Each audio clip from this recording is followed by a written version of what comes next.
రాష్ట్రంలో జరిగే అభివృద్ధిని సంక్షేమాన్ని ఎవరికి రికార్డ్ అవ్వకుండా ఉండటం కోసం ఊళ్ళు పట్టుకు తిరుగుతావా నువ్వు? ఊళ్ళు పట్టు తిరగటమే కాకుండా విధ్వంసాన్ని సృష్టించడానికి నీ కార్యకర్తలు సైతం అందరినీ రెచ్చగొట్టి ప్రజల్ని భయభ్రాంతులు చేసే ప్రయత్నం చేస్తావా?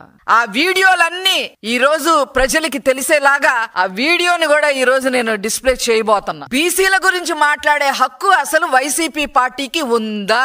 గౌడ కులానికి సంబంధించిన మహిళని లోకేష్ గారే అల్లరి చేయమన్నారని చెప్పి స్టేట్ మొత్తం మనం ప్రచారం చెయ్యాలి అని చెప్పి సలహాలు ఇచ్చే నువ్వు ఆనాడు నీ ప్రభుత్వంలో జగన్మోహన్ రెడ్డి ప్రభుత్వంలో అమర్నాథ్ గౌడ్ ని ఏ రకంగా పెట్రోల్ పోసి తగలపెట్టారన్న విషయం వైసీపీకి గుర్తులేదేమో గాని ఈ రాష్ట్ర ప్రజలకి, ముఖ్యంగా బీసీలకి, ముఖ్యంగా గౌడాస్ కి, గౌడ కులస్తులకి ఆ విషయం తెలుసు అని చెప్పి నేను గుర్తు చేస్తా ఉన్నా. ఏం చేశారు ఆ రోజు? అమర్నాథ్ గౌడ్ ని నా అక్కని ఏడిపించొద్దు, ర్యాగింగ్ చెయ్యొద్దు అని చెప్పి సొంత తమ్ముడైన అమర్నాథ్ గౌడ్ అడిగాడని వైసీపీ కుర్రకారు సన్నాసుల్ని మాట్లాడాడని చెప్పి తెల్లవారుజామున ట్యూషన్ కి వెళ్తుంటే నోట్లో గుడ్డలు కుక్కి ఆ పిల్లోడి మీద పెట్రోల్ పోసి మీరు పిల్లోడిని చంపితే ఆ కుటుంబానికి ఈ రోజు ఉద్యోగం ఇచ్చిన ప్రభుత్వం, ఉద్యోగం ఇచ్చిన నాయకుడు ముఖ్యమంత్రి గారు నారా చంద్రబాబు నాయుడు గారు. అలాగే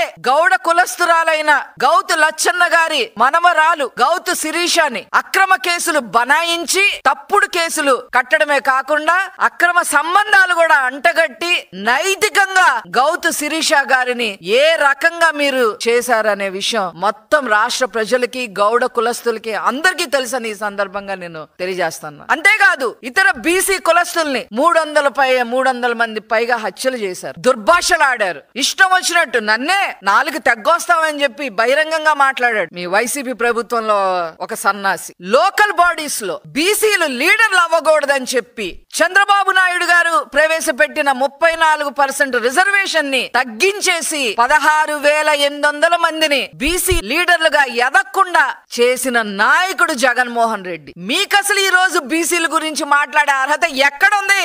ఏ రాజారెడ్డి రాజ్యాంగంలో ఉందో చెప్పండి. బీసీల పార్టీ అంటేనే తెలుగుదేశం పార్టీ, తెలుగుదేశం పార్టీ అంటేనే బీసీల పార్టీ. తెలుగుదేశం పార్టీ యొక్క పేటెంట్ రైట్ అది బీసీలకే దక్కింది. ఈ రోజు బీసీ మహిళ గురించి మనం మాట్లాడి ఇష్టం వచ్చినట్టుగా చేద్దాము అని చెప్పి మీరు రాజకీయం చేద్దాము అనుకుంటే ఇక్కడ ఎవ్వరు ఊరుకోరు అని చెప్పి ఈ సందర్భంగా నేను తెలియజేస్తా ఉన్నాను.